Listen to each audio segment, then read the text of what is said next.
Hi, my name is Dr. Topher Morrison, and welcome to the world of sports hypnosis.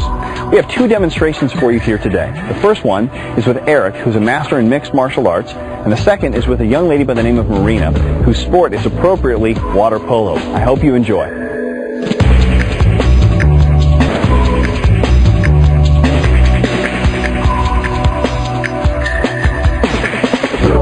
Okay, Eric, let's start off, let me tell you a little bit about hypnosis. First off, don't expect to feel hypnotized. A lot of people come into my office and they expect that hypnosis is going to feel a certain way, when in reality, hypnosis has no magical feeling to it. It doesn't feel like you're floating out of your body or going to some distant planet or anything like that. It feels just like the normal waking state, just a little bit darker because your eyes are closed, which is a little confusing, especially if you've ever seen a stage show before and you see these people that bark like dogs and quack like ducks and stuff. And what's funny is if you were to go up and ask those people at the end of a show, were you really hypnotized? Most of them would invariably deny it. And if you were to ask them why, they would say something like, well, I heard everything the guy said, or I was in total control the entire time. But the reality is you are going to hear what I have to say. It feels just like the normal waking state. In fact, if you like, I can give you a real quick demonstration on what hypnosis feels like. Would you like a brief demonstration? Just go and close your eyes for a moment. Open them. That's what it feels like. Pretty uneventful, right? So if it feels like that or anything more relaxed, you're fine. And the reality is you are going to hear everything and you're going to be in total control. Now, from a control aspect, we've seen the stage shows and we've seen the movies and whatnot. It makes us lead to believe that the hypnotist is controlling the person. It's not the way it is. You're in total control. In fact, hypnosis, oftentimes, the person feels like they have a greater sense of control because they can control their blood flow and their heart rate and their respiration. But from a common sense standpoint, if you would just look at it from a logical perspective of whether or not as a hypnotist I can control your mind, it makes no sense. Because if I could control your mind, if I can make you do things against your will, if I could take my powers and make people do things that they didn't want to do you think I'd even be here right now? Probably not. No, we'd be having a lot more fun, right? I'd be going to the political leaders of the world, hypnotizing them to disarm their weapons, unify and have world peace. We'd have an Indus conflict going on in the Middle East. I'd be hypnotizing the political conglomerates that are burning down our rainforest for the production of fuel and cattle and everything else, and hypnotizing them to just stop doing that. I could, hypnotize kids to get off drugs and get out of gangs and do their homework and eat healthy foods and be nice to their schoolmates. I mean, there's so many things that I would be doing in this world if I had the ability to control people's minds. I don't have that gift, unfortunately. I wish I did, quite frankly, but it's just not the way it works. The reality is you're in control the entire time. You're just like a guide. Yeah, I'm a guide. Basically, I'm going to point out the points of interest, and if you want to look at them, you can look at them, and if you don't, you don't have to. Let me give a demonstration of what I mean when I say that you're in control. Just go close your eyes again for me, and place your feet evenly on the floor. Where they're parallel. Good. Go and place your hands in your lap, if you would, for me, like that. Great. Close your eyes. Taking a deep breath and hold it in for 3 seconds. 3, 2, 1. You can exhale, and as you exhale, I want you to stand on the chair, bark like a dog, flap your wings, quack like a duck. You're not standing on your chair and quacking like a duck. Why? Because I don't think that's cool. Exactly, right? You don't want it. You can open your eyes. But you did accept my suggestion to move your legs. You accepted my suggestion to put your hands in your lap. You accepted my suggestion to close your eyes. You even accepted my suggestion to breathe irregularly and hold it for a breath. But when I gave you a suggestion, in this case because it was lame, it's not cool, you didn't accept it. And that's exactly what happens during hypnosis. I'm going to give you a bunch of suggestions. You can it's kind of like a cool game show. You can accept the ones that you like. You can pass on the ones that you don't like. So you need to know I'm only human. Every suggestion that I'm going to give you, I give you my word, I'm going to give you for the benefit of your highest good and to help you become a more effective athlete and a better human. And you need to know that sometimes I screw up. I've been known to tell people things that, while in my mind they seem to make sense, in their mind it just doesn't seem to make sense or work. Please know that if I screw up and I give a suggestion, especially in a field like a sport where you know far more about the sport than I do, if I use some terminology which doesn't quite make sense, or I phrase it in a way which doesn't seem to work with you, you can certainly rephrase it in your mind. You can accept the ones that you like, pass on the ones that you don't like, and that's okay. Nothing wrong with that. Does that make sense? So you want me to rephrase it in my mind, not speak it out loud? Correct. Yeah, you can just rephrase it in your mind. Or if I give you something that's just completely off and you go, that's not me, that's not my personality, you can just discount it. You don't even have to accept it. You don't have to tell me that. You can just go, no, not my thing. I'll probably be able to read that in your face. You'll pick up on it and you'll go on to the next thing. Yeah, I'll pick up and go to the next thing. So are we in agreement then that you're going to hear everything and you'll be in total control? Yes. 2 big things. Let's shake on it. Deal.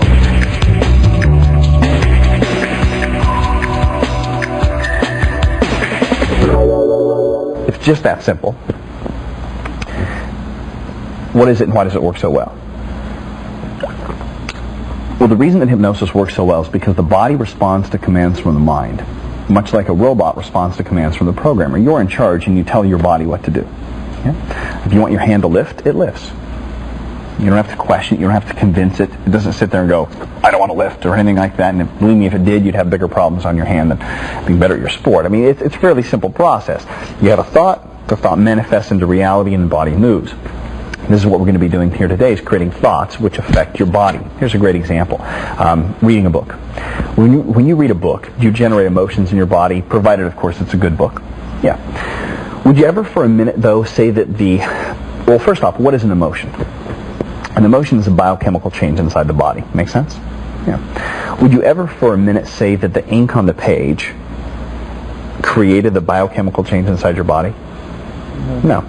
It was your interpretation of the ink, right? You interpreted that print in such a way that it created a thought. And then that thought became so realistic, the body biochemically reacted as if it were in the storyline. Does that make sense? You wouldn't read a book, you wouldn't sit there reading a book going like this, would you? Going, this isn't happening, this is going on, this is fake, this isn't really happening, I'm not there right now, they're not there right now. Would you do that? If the book was bad, maybe. Yeah, if the book were bad, but providing it's a good book, you enjoy it. You're into it and you're being creative about it and creating these emotions of fear, which would be a scary aspect of the book, or happiness would be, Exactly. You know what's amazing, though, is I see people in my office and they sit there and they'll sit there during hypnosis going, I'm not there right now, I'm not floating on a cloud, there's no babbling brook around here. And I'm like, I know there's no cloud. I know there's no brook. It's imagination, just like a book. You're supposed to go with it. Go with the flow. So let me give you an example of this. Go ahead and just close your eyes if you would for me. I want you to imagine you're back at your house or your apartment, wherever you live. I want you to imagine that you're walking into the kitchen. And imagine perhaps feeling of your footsteps across the floor. Maybe you can imagine just walking over to the refrigerator. As you reach out and grab that handle, maybe you can give it a small tug. You feel the magnets resisting, but you open it up into where you can hear that all too familiar sound of a refrigerator door opening, and maybe you're greeted with cool air refreshing your skin, and of course the little engine clicks on inside the refrigerator to keep the contents cool and refreshed. Maybe you can even imagine the light clicking on, and inside I want you to imagine a bowl of fresh, ripe, juicy lemons. I want you to imagine picking up one of those lemons and walking over to the countertop. I want you to take out a paring knife and slice that lemon into 4 evenly sliced wedges. And just imagine in your mind's eye, if you will, actually hearing the sounds of the lemon tearing as the knife cuts its way through the fibers of the lemon. And maybe you can even imagine seeing the juices squirting out and smelling that citrus lemony scent. And you imagine one of those lemon wedges now bright and yellow, and I want you to imagine picking it up in between your thumb and your forefinger and bringing it up toward your mouth. Maybe you can even imagine pausing for a moment and seeing the seeds hiding in between the fibers of the lemon, and you can see the juices dripping down into the palm of your hand. I want you to imagine now taking that lemon wedge and sticking it into your mouth and just biting down in it. And as you bite down in it, you can feel that pungent, that tart, bitter, lemony taste, and you're chewing and bite the seeds and whatnot. Now just go and open your eyes and notice the amount of saliva in your mouth. It increased, didn't it? Yeah. Now, was there really a lemon there? No. No, but the robot thought so. In other words, the body responded as the mind commanded it to do. Does that make sense? I have to drink some water after the lemon. I have so much saliva, I don't need water. Yeah, there you go. Today's about creating a series of thoughts in your mind that are so realistic your body biochemically reacts to it. Now, I know it's just spit, but it is a chemical. We can do the same thing with your blood pressure, blood sugar, testosterone levels, estrogen levels, human growth hormone, adrenaline gland. We can stimulate your adrenal glands to secrete adrenaline into your body. We can do all of these things through hypnosis. Today's about creating a series of thoughts in your mind that are so realistic it changes the body biochemically. So when you go out and you practice today, you'll be able to notice a quicker response time, maybe greater levels of height, faster punches, more strength, more confidence, from the emotional all the way to the physical. All right? Make sense?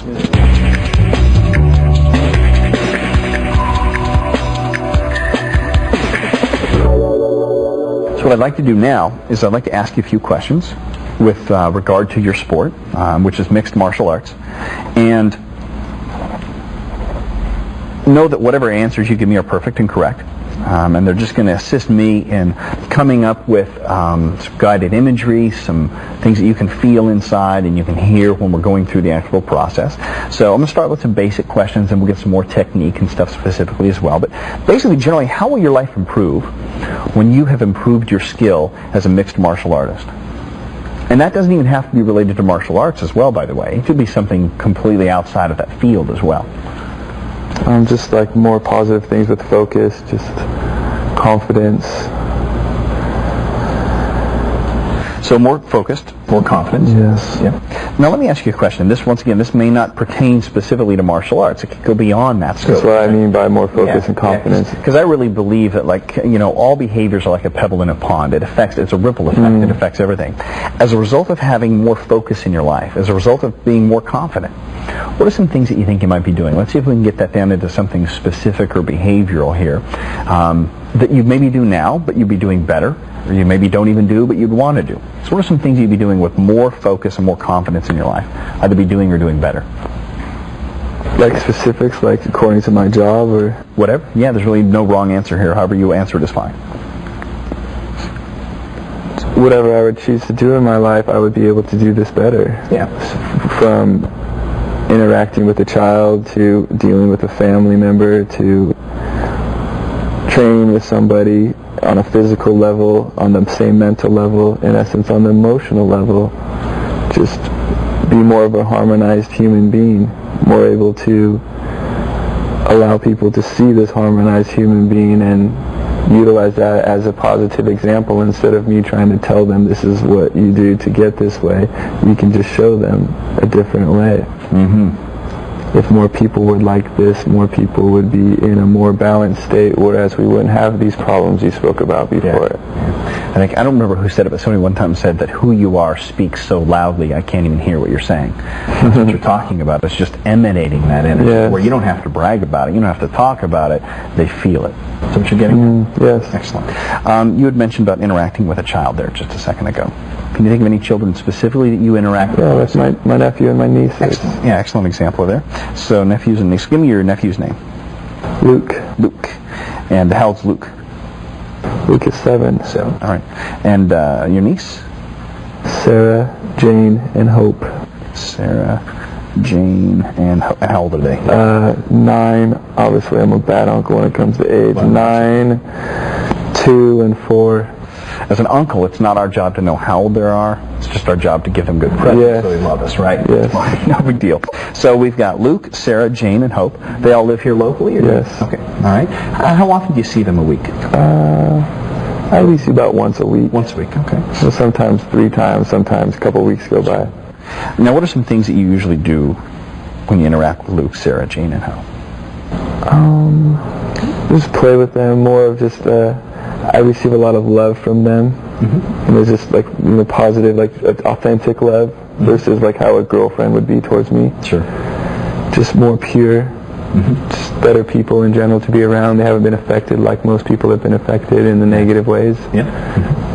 It's more genuine, more real. Yes. Yeah. Okay. And I believe this is age comes a lot from just stressing and dealing with adult problems, whereas it's very nice to get away to deal with the child aspects where there's not enough juice, so that's a problem. It's a silly little thing. So. Right. Do you usually go over to their house, or do they come over to yours? I mostly go to their house. Okay. Where do they live? They live in Costa Mesa. Costa Mesa. Now, do they live on the beach, or? No, Costa Mesa is not on the beach. It's just off the 55 freeway. Oh, that's right. Okay, the shopping center with Costa Mesa. Yeah, it's down by Southwest Plaza. Okay. Yeah, that's right. All right. In between the beach and Southwest Plaza is where they live. All right. Okay. And I would assume you do traditional uncle things with them. They're climbing all over your back and spin them around. They want me to be rough with them. Excellent. I hold them in their bellies and hold them against the roof, and their backs on the roof, and it's an image they've never felt before. To see everything below them and to feel they're on the roof. It's quite interesting for them to walk around and then realize that they were up there. They always do it to me now, me, uncle.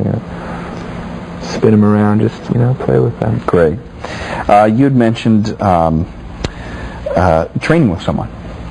in terms of with more focus and more confidence. It changed the way you trained with someone. When you say training with someone, would you be the teacher or would you be the student, or is that both? More of just an equal by way of two people trying to obtain a goal of submission. Okay. This is in the sport of mixed martial arts. Would be victory, you know. Yeah. Okay. So, where do you train? I train all over Los Angeles to San Diego, Orange County. Okay. Nowhere in particular. And how long do your workouts last? It all depends on, you know, sometimes you could go from a couple hours, sometimes it could be like, you know, an hour. Usually there's like a 20 to 25 minute warm-up period, i.e. stay away from injuries.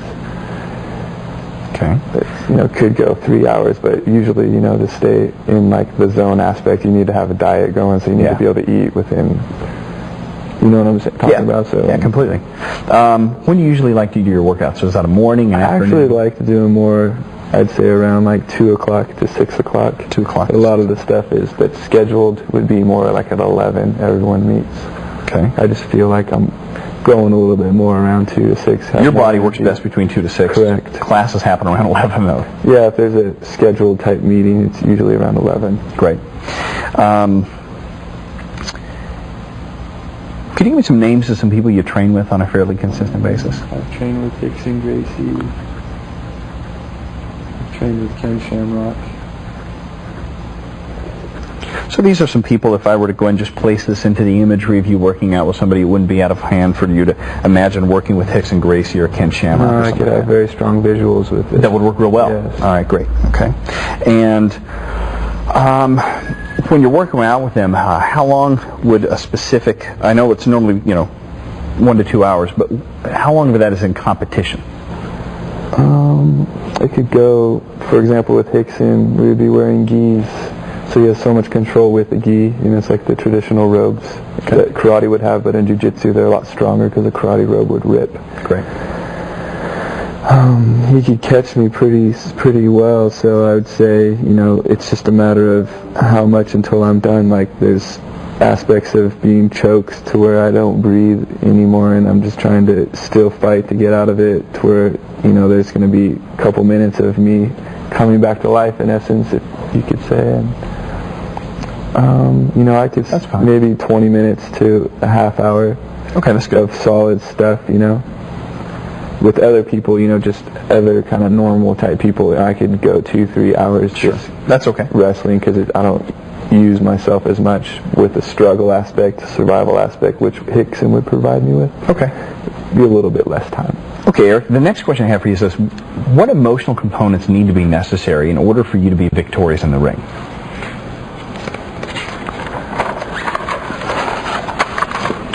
Or think back to a time when you were victorious and ask yourself what emotions were present right before I went into the ring. Would be more animal type emotions. I'm trying to think of a word that I could put to it. That's fine. Like a kind of silently vicious, not like growling, but literally just possessing an animal like attack, survive, kill, be killed type mentality. All right, and superiority, you know, like superiority. Okay.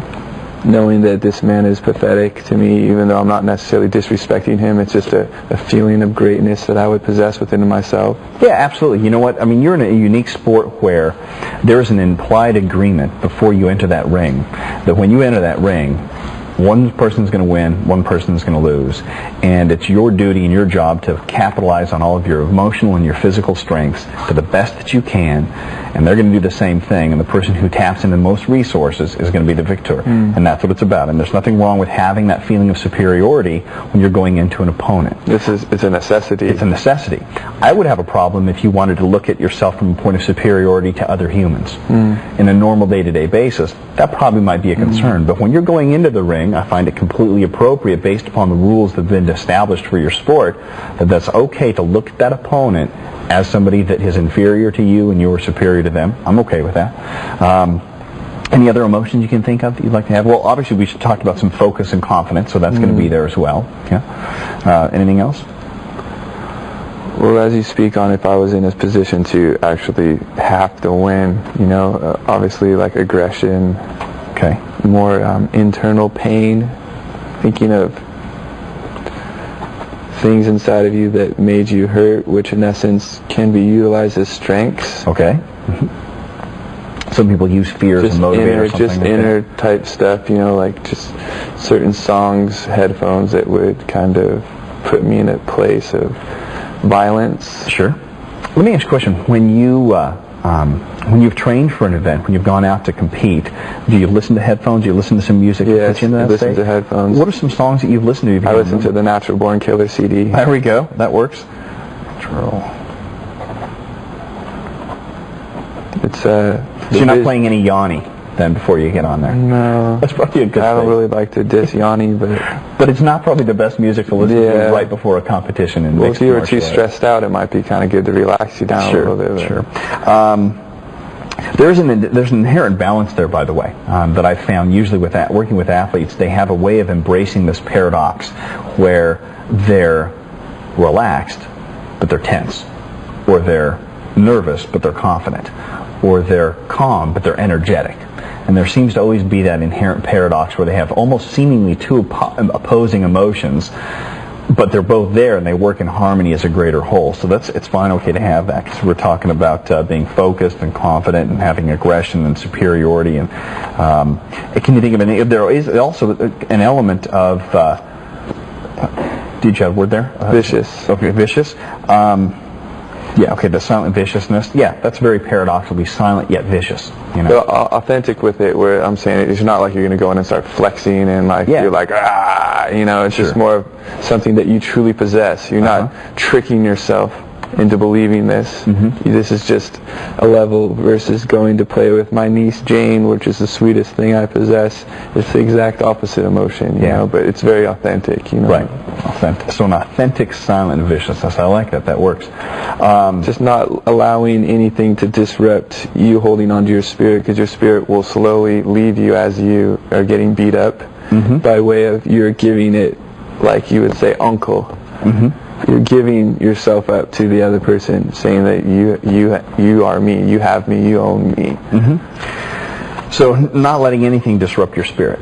So not let anything take it, not let anything deter its path, which in essence would be victory. Let me ask you a question then. As an opponent going into a mixed martial arts match, providing of course skill, knowledge, flexibility, and you have the physical attributes. Now we're getting into the emotional, about that spirit, that spiritualness there. If you can maintain your spirit, and I don't even like to use the word control it, because I don't think that's what it's about. It's about owning it. It's about not even owning it from a possessive, it's being it, perhaps more. But if you can go into an event, providing of course physical things are all matched up, as long as you are in your spirit and you maintain that spirit, is that going to be sufficient to assist you into a victory? What are you getting at? Meaning that if as long as I maintain myself, yeah, because you're talking you about don't know. No, but you don't know. You don't know until the moment happens. You don't know until it's over. Right. Okay. So, are there any other emotions you can think of in terms of like that paradox of like the silent viciousness, or that authentic silent viciousness that we need to incorporate in here? Maybe like surrendering to my abilities and my superiority to my opponent. Okay, yeah. So surrendering to your abilities, like letting your abilities take over. Yes. In other words, okay, that's good. Being secondary to thought and secondary to thought. Not really thinking too much, even though there's a lot of thinking going on. Yeah, but it's more surrender to let the from all the practice and the cell memory and the muscle memory to just take over. Letting it be natural, Yeah, that's good. You had mentioned animal emotions.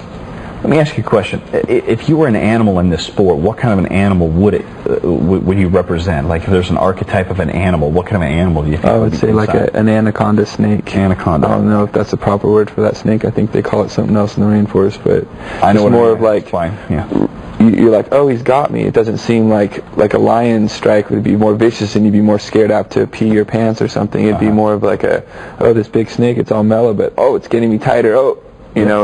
Just a very slow, choking type thing. And I believe that is a superior aspect to my sport, is just putting someone to sleep. It's very art-like. It's not vicious, and it's a more beautiful side to the sport. And like the word authentic, it's more authentic. Some people could take, huge punishment to their head, and it's very vicious and it doesn't look very nice, but everyone's going to be choked out if you get around their neck. Sure.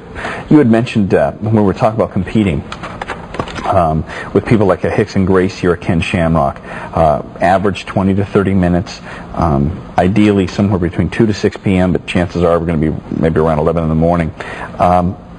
For the sake of when I'm working with you in hypnosis, where would you like me to put you in that environment? Do you want me to put you in a ring, on a mat? What would be the most appropriate? Mat. On a mat, okay. Just like a standard wrestling type mat. Yeah. Usually blue. Blue? Okay. Just if it's visually for you. Yeah, no, that helps. How many people would be around you in an environment like that? Or would you even if someone's care? training, I don't know. If someone's training for a fight, it'd be not that many people around. But if it's like at a school, like at Hickson's, there'd be a bunch of students around. So, 20, 25 people at Hickson's, where Hickson would be, I would train with him at his school, where Ken was more for his fight. So just like his trainer and, 3 or 4 people like myself that are helping Ken be more ready for his. All right, so we have you on a blue mat.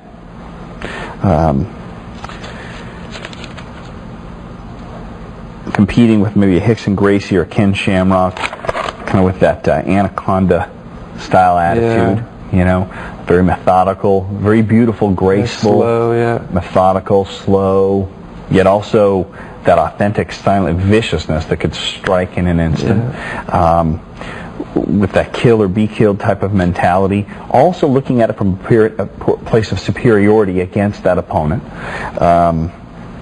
and above everything else, in all of that, holding your spirit, maintaining your spirit, and being your spirit. But in essence, in these moments, that's when I have my most spirit. Yeah. Does that make sense to you? Yeah, okay, it's when you have your most spirit. Out of necessity.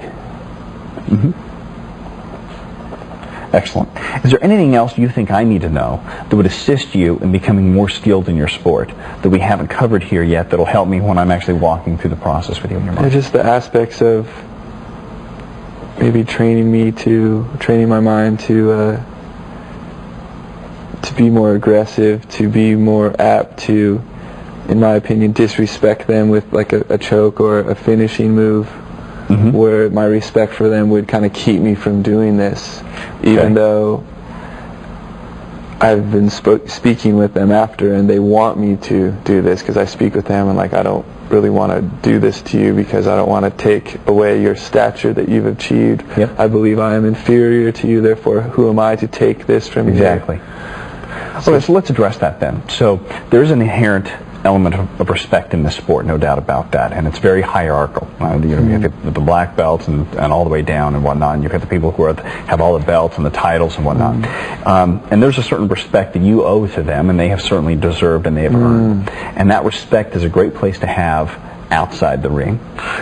But when it goes time to getting inside the ring at this point in time, then it needs to become different, where there's a mental game where maybe you look at them up here outside the ring from a point of respect. When you go in the ring, there's a shift on your perception, much like when you help shift your nephews and your nieces' perceptions of reality, where they're down on the ground and they see the world from here, but then you help and you lift them up and you give them a whole new perspective in life.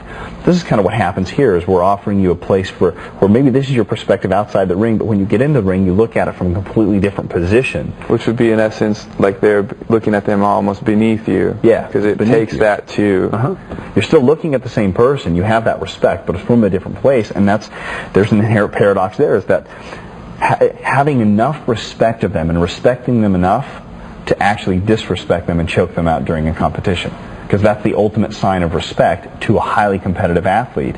Because to disrespect a highly competitive athlete is to not give it your all. To disrespect them is to not choke them as hard as you can or to do all the moves. That's disrespectful, to where they will feel more respected by you outside of the ring if inside of the ring you give it your all. So we're going to go for that then. We're going to give. I would like you to help me with this. Yes, I'm happy to help you. So train your mind to be more aggressive, and even from a point of disrespecting them into a choke or submission, knowing that in doing that, in the overall grand scheme of things, that is the ultimate respect to them. Yeah? Is to give them everything that I have, to give them my all. Yeah, everything.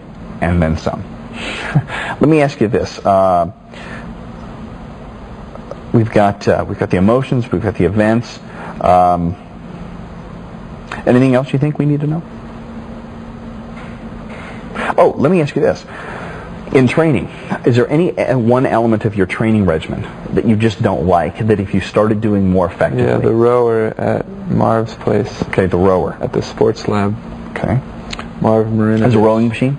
It's a rowing machine, and okay. This is how he utilizes cardio. It's, in essence, like a jog or a run, but it's very bad on your body, like the pounding of running. So the rower is very fluid, good on your body, and it's... and you don't like that? Yeah, mentally it's really hard just to get on that thing and row. I mean, it's complicated. You can put an athlete on it for 5 minutes to keep it above a certain RPMs, and just the mental takes you out of it. I mean, he could be like a Michael Jordan, mental superior king in his sport, but on this pathetic little rowing machine, it'll get you. And I think that's why he uses the rowing machine for All right.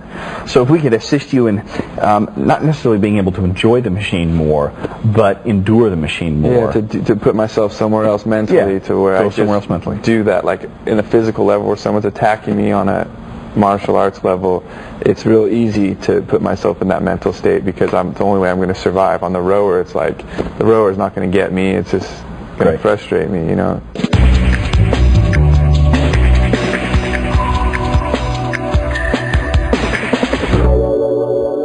Okay, what I'd like to do now are some suggestibility tests. Don't worry, these aren't pass or fail type tests. They're simply a way of measuring your level of suggestibility to determine how much time we need for the induction process. Everybody passes, I'm sure you'll do wonderfully. Stand up. If I could, I'm going to have you stand up. Yeah. Just kind of stand in the center of the screen. There you go. What I'm going to have you do in a second is I'm going to have you stand with your arm pointing forward, and I want you to rotate your body, leaving your legs stationary. I want you to rotate your body until it stops. I don't want you to stress or pull any muscles. No. Go until the body stops. Yeah. Just kind of make a mark on the wall and notice where that's at. Okay. And then go and just come back around. Place your hand down, and then just close your eyes. And as you close your eyes, I want you to just imagine in your mind's eye now, raising your arm up and rotating back around. So I want you to imagine rotating past the 3 white windows and the plants. Imagine going past the light and the speakers and beyond the set, and just continue rotating your body all the way around to where it's beyond the camera, and just continuing to rotate beyond to where you're pointing all the way to me, and just continue rotating almost as like an anaconda, just being able to twist and move its body in imperceptible ways, and just continue to rotate. And now just open your eyes and go and raise your hand back up, and just go and do it again, and just notice how much further you go now after you've just imagined it once. And you're going, I'd say, probably about, what do you think, 5 to 10% longer on that one? Yeah, it's good. Okay, couple good. Feet longer. All right, super. Go and have a seat, feeling great for no good reason. All right, next one is going to be a strength suggestibility test. What I'd like to do is I'd like to take your left hand and just kind of place it like this. Here we go. What's going to happen is I'm going to just pull it apart. I want you to resist, okay, and just pull apart. There we go. Okay. Pretty easy for me to do. Now what I'd like you to do is on this time I want you to imagine a steel ring encompassing the entire hand, where it's not really fingers, but it's just a complete steel ring with no beginning, no end, completely seamless. And this time I'm going to try pulling it apart, and I can pull it apart, but a lot stronger. Now, did you feel a difference in terms of that strength? Good. Felt like you weren't using as much strength. Yeah, okay, and I was using a lot more on that one. Let's do another one. Go ahead and just sit back comfortably in the chair. I want you to put your hands out front like you're sleepwalking. Yeah, and just close your eyes. And I want you to turn your right hand over. And on your right hand, I want you to imagine that you're holding, I don't know, maybe a 20 or a 25-pound dumbbell. Probably a 20-pound dumbbell. That'd still be pretty heavy with your arms straight out like that. And I want you to imagine holding onto that dumbbell and imagine it getting heavier and heavier. And feeling it pulling your arm down, getting heavier and heavier. And while you're trying to hold it up, but you can feel it pulling your arm down. And around your left wrist, I want you to imagine around your left wrist is a cable attached to a pulley, and it's pulling your arm up into the air. Pulling it up, getting it higher and higher and higher and higher. And allow your right arm to get heavier and heavier, and your left arm to get higher and higher. In your mind's eye, just imagine it raising, getting higher and higher, and imagine that right arm getting heavier. Now imagine I'm putting a 30-pound dumbbell on your right arm, and that's too heavy to hold out, so it just gets stronger and stronger and weighing it down. And imagine me pulling the pulley up, raising your arm up, getting it higher and higher, and the right arm getting heavier and heavier. Now you can feel that right arm starting to fatigue, getting heavier and heavier and heavier. And the left arm getting higher and higher, lighter and lighter. The right arm getting heavier and heavier, heavier and heavier. Now imagine a 50-pound dumbbell in that right hand just pulling it down. And now just open your eyes and notice the level of disparity between your arms here. Was there really a dumbbell and a pulley on these hands? No, but the robot thought so. Now watch this. If just thinking your hand heavy and thinking your hand light can move your hands from here to here in the span of about, 30 seconds. Think about where your body is as a result of the sum total of all of your thoughts in life. You can put your hands down if you like. One of the things we're going to encourage you to do way beyond this videotaping is to really begin to look at what kind of thoughts you're running and patterns you're running inside your mind that are producing results for you in your body. You did fantastic from all three of those tests. Usually what I tell people is I say if you can pass one out of those three tests, yeah, it should work. 2 out of 3 should be pretty easy. 3 out of 3, it's a done deal. You have a belt around your waist here, a gold medal around your neck anytime.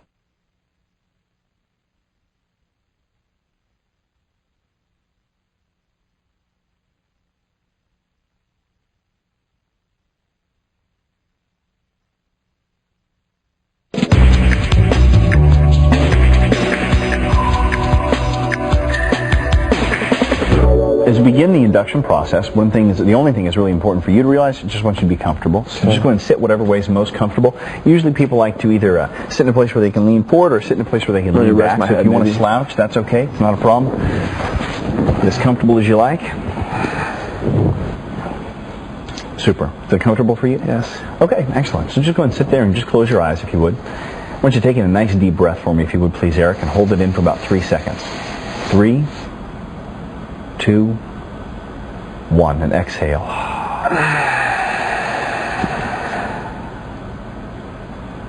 Just allow yourself to get into whatever normal breathing pattern you wish. And I want you to listen to the specific sounds of my voice. And as you listen to the sound of my voice, what I'd like you to do, Eric, I want you to imagine that you're someplace comfortable and relaxing, like maybe on the shores of Hawaii, on the Nepali coast. I remember you telling me earlier you enjoyed that place. So I want you to just allow my voice to take you there now. Because in a very few moments, you're going to be more relaxed than you've ever known yourself to be. Now, in order to help you relax, I want you to just imagine hearing the sounds of the waves of the Nepali coast crashing against the shore and the rocks. Imagine in your mind, if you will, maybe you're sitting on top of a rock, at one with nature, connecting with Mother Earth. Perhaps even feeling deep beneath the Earth's crust the volcanic energies of fire and strength.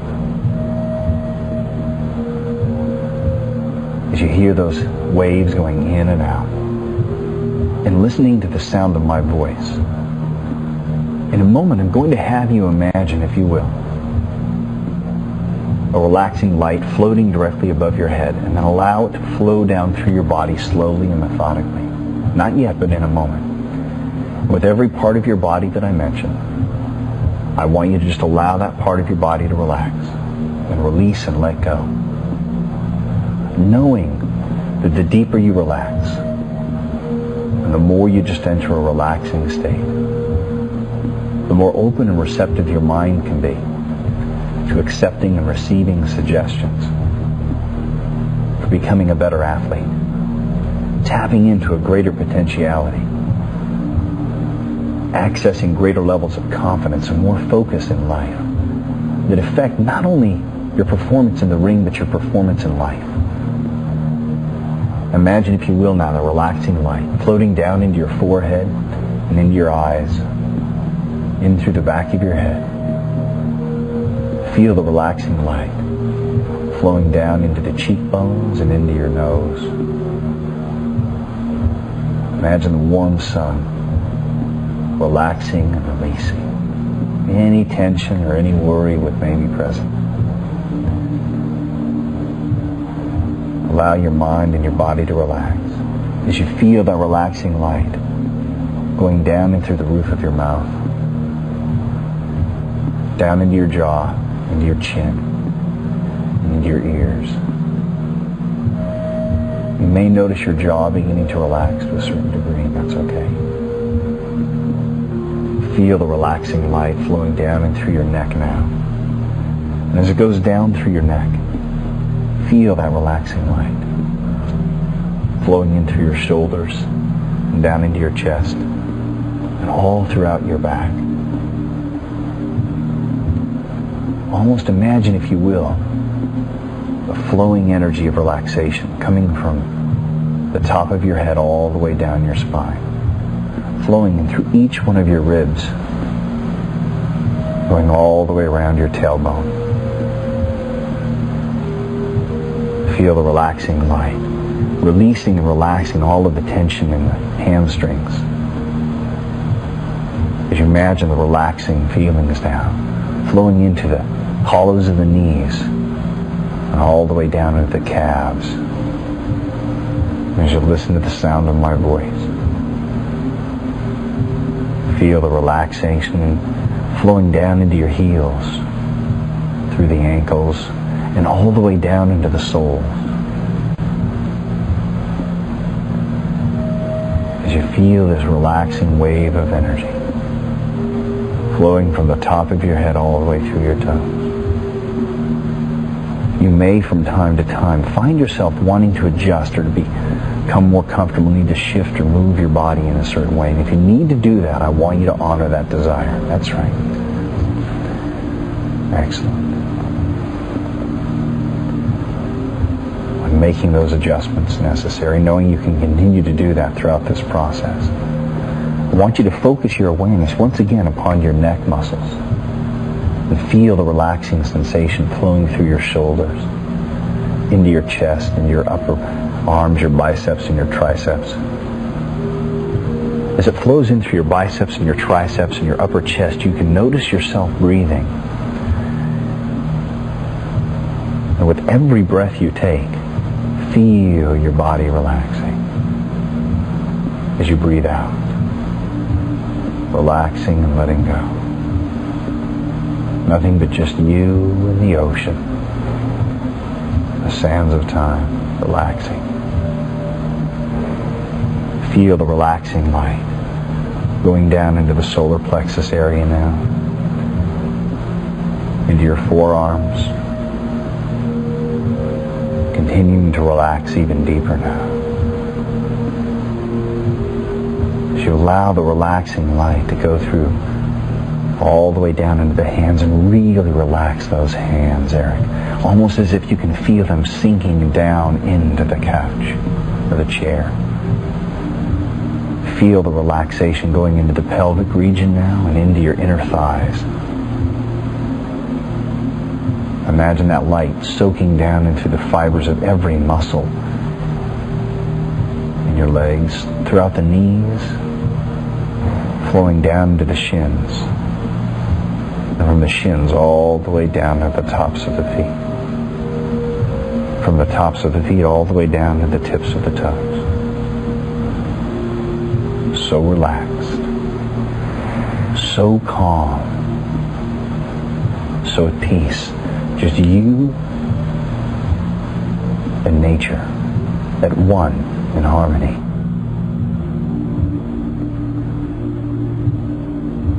Now, Eric, in a very few moments, I'm going to count from 5 to 1. And as I count from 5 to 1, I want you to allow the weight of your legs to become so heavy, so relaxed. It's as though the Earth's gravitational pull is taking them down to the center of the Earth. 5, feeling the weight of your legs getting heavier and heavier, almost as if they're sinking down into the soil and the Nepali coast.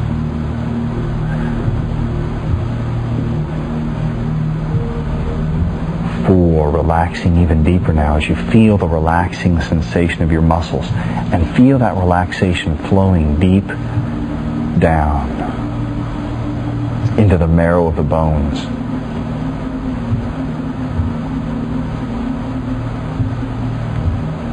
3, so relaxed, so calm. 2, heavy to even move those legs now. As you go from 2 all the way down now to 1.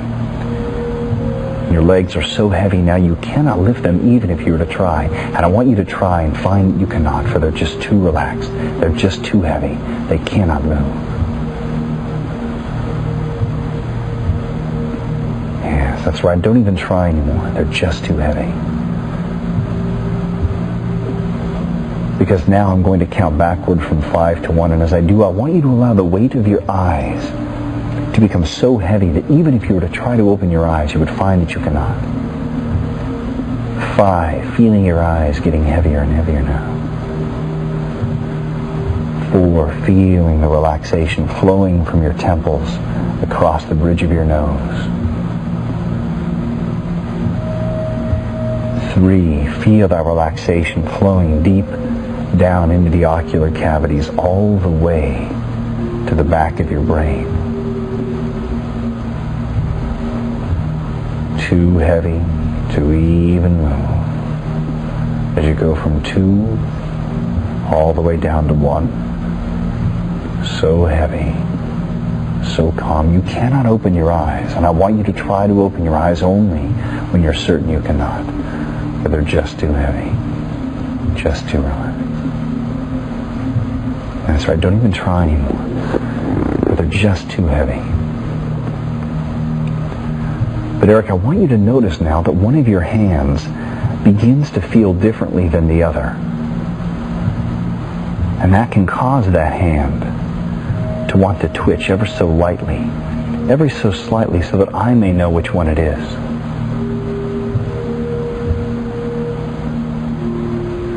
And that twitching can continue now. As you consider what it would feel like if that left hand and that left wrist and that left forearm was lighter than air. And imagine that hand now getting lighter and lighter, lifting and lifting, getting lighter and lighter. Knowing that the lighter that left hand becomes, the deeper the rest of your body and mind can go into relaxing. And just feel that arm getting lighter and lighter. It starts with the hand, with the fingers, and then moves into the hand. As that hand continues to get lighter and lighter, lifting and lifting, it feels itself just floating up into the air at its own comfortable pace. Slowly and comfortably, that's right, excellent. Getting lighter and lighter. Lifting and lifting. Drifting and drifting as though the winds of Hawaii are just lifting it up into the air. Feeling your hand getting lighter and lighter. Drifting and lifting. Lifting, lifting, knowing that the lighter that hand becomes, the deeper the rest of your body can relax as you can get lighter and lighter. Lifting and lifting. Lifting and lifting. Lifting and lifting. Now, Eric, listen very carefully. In a very few moments, I'm going to suggest that you consciously try putting that hand back down. Not yet, but in a moment. And as you consciously try putting that hand down, I want you to unconsciously continue to lift it, letting it float, letting it fly, letting it drift. Now go ahead and try. Try to put it down consciously as you unconsciously continue to let it float, lift and drift, lifting and drifting, drifting and lifting. Now this is a bit of a paradox. This is something that Eric's probably never experienced something before physically, and that we've actually pitted his conscious mind and his unconscious mind against one another, and he's really realizing, perhaps for the very first time, really who's running his body, which is the unconscious mind. Now, Eric, I want you to fully consider what this means. The next time you find yourself competing against your opponent, and you consciously want to take it easy on them and not give them 100%, but yet you unconsciously refuse, because it's your unconscious mind I'm working with here today. And it's your unconscious mind that I'm working with to provide for you that internal confidence, that sense of silent viciousness, which is authentic, that allows you to enter the mat, to go into the ring and compete against people which may in fact be quote-unquote superior, but yet you give them your all. Now, even though these suggestions are going to be for your unconscious mind, I would like the participation of your conscious mind as well. So what I'd like to suggest is that you allow that hand to lower back down to the armrest, but only allow it to touch the armrest when you're willing to accept all of my suggestions, both consciously and unconsciously, to become a more skilled athlete, to become more powerful, to be able to move with more methodic intention. Only allow that hand to return down to your lap when your conscious and unconscious mind are willing to accept my suggestions for you to surrender to your abilities and allow you to tap into a greater level of potential in your mind, in your body, in your spirit that allows you, that's right, to maximize your potential physically, emotionally, and spiritually. Yes, that's right, excellent.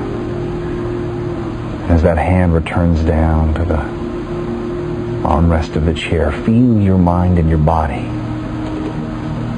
becoming at one. But I want you to imagine now, beginning to train. Imagine going in and looking at that rowing machine. And as you look at that rowing machine, it's almost as if it's come to life. It has its own personality. It has its own strength. But you look at it as if it's an inferior machine. You look at it as a machine which is inferior to your machine, the great mind, the great body and spirit known as Eric. And as you look at this machine, you have a hunger and desire to conquer and to beat this machine. And I want you to imagine now sitting down on the rowing machine and realizing that at some level, someone has to win, either you or the machine.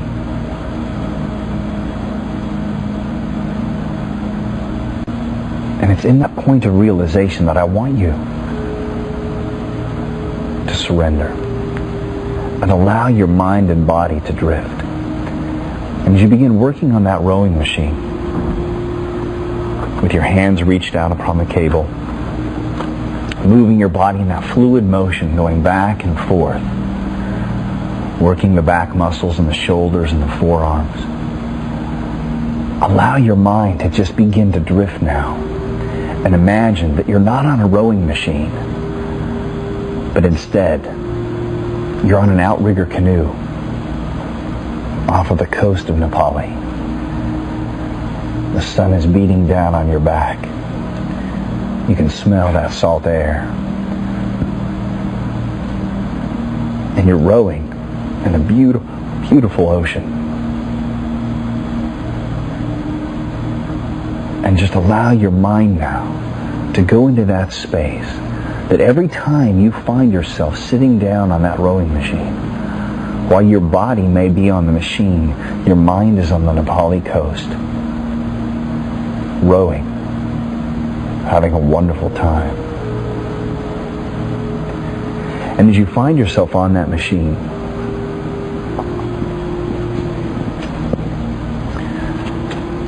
allowing your mind to just drift and dream and drift and flow.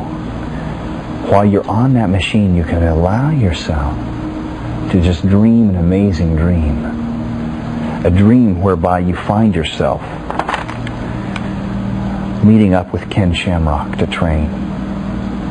And as you see this man who has indeed a worldwide reputation for his skill and his talent and his ability, as you go out on the mat, the two of you begin sizing each other up. You feel that animal emotion now beginning to build in strength right in the core of your solar plexus, and building, getting stronger and stronger, as though this inner anaconda is beginning to come forth. You feel that authentic, silent viciousness beginning to strengthen and grow. And you allow your mind and your body to allow this authentic, silent viciousness to begin to increase in intensity. And you do this out of respect for Ken Shamrock. Knowing that outside of the competition, it's okay to look up to him. But when you step on that mat, you shift your perception and you find yourself looking down on him. Knowing that the truly most respectful thing to do to Ken Shamrock during competition would be to give him your all, that 100%, to allow your spirit to awaken inside you that inner anaconda, the one that has the ability to move slow and fluid, but with intention, knowing the right place to strike, the right place to squeeze. Imagine, if you will now,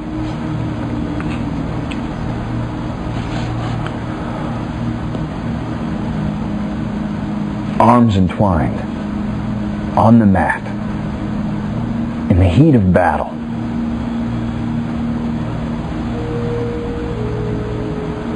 Perhaps you can even imagine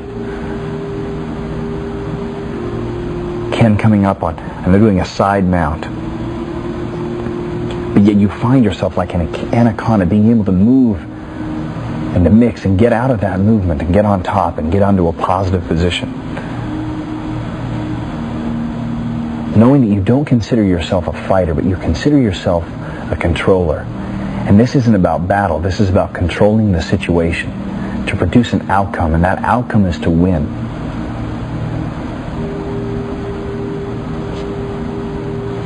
And with that outcome, you find yourself being able to exercise that authentic silence, that viciousness, that superiority where you look down upon Ken Shamrock in battle, knowing that you can control the situation because you've surrendered to your abilities. You've gone in that state where you find your vision becoming more peripheral, becoming aware of everything at once and nothing specific. Being led and guided by your spirit. Being at one with your spirit, having that confidence and that focus to be able to move the way you need to move, strike the way you need to strike. Be slow when it's time to be slow, yet fast and abrupt when you need to be fast. Imagine, if you will, Ken Shamrock getting you in a position which could potentially choke you out or cause a submission, but you find yourself getting more inspired. You find that spirit becoming stronger and stronger, building up, getting stronger and stronger inside to where you feel that anaconda within you. Building up, getting stronger and stronger, be able to move in such a way to where you find yourself escaping from that submission hold, escaping from that chokehold, and indeed returning that and reciprocating with your own chokehold, your own submission move. And in an instant, you have a choice where you could hold back out of supposed respect or to give it your all. And you find yourself not even thinking, but just going and doing and tapping into that potential. Where you find yourself looking down on him, knowing that in this point of competition, it's okay to do that because that, in the grand scheme of things, is the most respectful. And it gives you the ability to exert the exact amount of pressure, the exact amount of strength, the exact amount of control in such a way to produce the outcome which you desire, which is a submission, a choke, or whenever victories are allowed in your sport. And it feels good and it feels right. And notice, as you find yourself doing this, you realize that like a pebble in a pond creating a ripple effect, Eric, everything affects everything. And you realize that while these suggestions I'm giving to you affect you in the ring, they also affect you in other ways outside of the ring. Now, who would have ever thought that by becoming more vicious and more aggressive on the mat, it would allow you to experience a paradigm where you can find yourself now allowing yourself to being more loving and gentle when spending time with Luke or Sarah or Jane or Hope or all of them. Notice how the exact same skills which have led you to being dominant and controlling in the environment of the mat somehow, in some way, create within you the ability to connect and having that more confidence and focusedness with your nephew and your nieces. Notice how you seem to connect with them a little bit more. Notice how this feels. Be able to meet with them and connect with them and be authentic and teach them lessons about life that don't even need to be said verbally, but are said from a nonverbal perspective.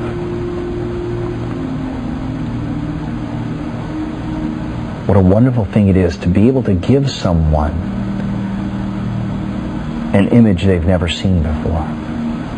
What a tremendous gift it is to be able to give someone a new perspective on life, to let them see things from a new way of living, knowing that once they viewed things from a different perspective in one area of life, it changes the way they look at things in all areas of life. And as you listen to the sound of my voice and you hear these suggestions,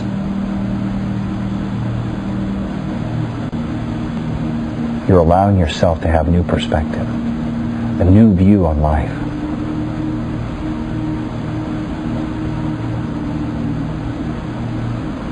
And as you find that view, allow your body to relax even more, knowing that the more you relax, the more your body can heal and repair and rebuild. As you sit here in this relaxed state, right now your muscles are rebuilding, your cells are regenerating, your blood cells are reproducing to give you more oxygen into your muscles, so that when you awaken, you will be able to compete with greater endurance, more passion on the ring, to be able to pull up that animalistic viciousness, which is authentic. Your muscles will respond much faster. They'll be more flexible. You may even be surprised to find yourself being more flexible, exerting greater strength, more power.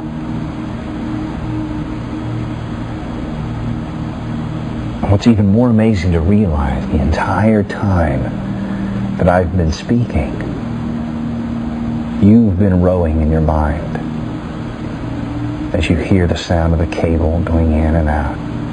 And you realize that for this entire time, you've been rowing back and forth. But it was all about allowing your mind to go to a different space and a different time. And as a result of that, you found yourself being able to go much longer than you ever thought possible. And you look at this rowing machine and you realize that today, you were the victor.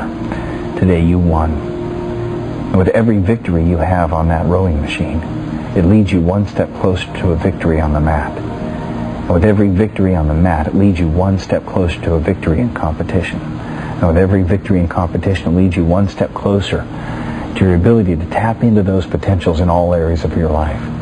Whether that being the most amazingly loving, gentle uncle toward your wonderful nephew and your amazing nieces. To be able to communicate with all of your family, and indeed your friends. Now in a moment, Eric, I'm going to count from 1 to 5. And as I do, you will awaken. And as I count from 1 to 5, you will open your eyes and look at the world through a new set of lenses. You'll be looking at the world through the eyes of a champion. The eyes of someone who has the ability to distinguish when it's time to look up to someone and respect them, and to give them respect by looking down on them in the ring. 1, beginning to awaken slowly and comfortably now, knowing that you will awaken 20% of the way with every count I take. 2, feeling the energy beginning to return back into your body now, as you become more aware of the present time and the present space of where you're at. You're sitting on a chair and you've been listening to me going through a hypnotic process. 3, wiggling your fingers and toes, becoming aware of your physical presence of your body,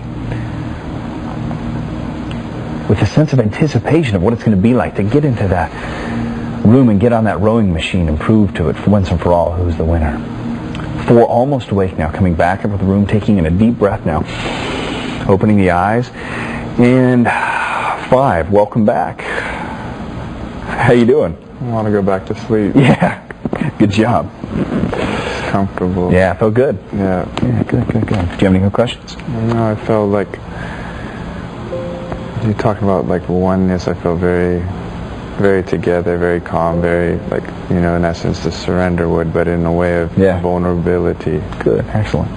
Congratulations.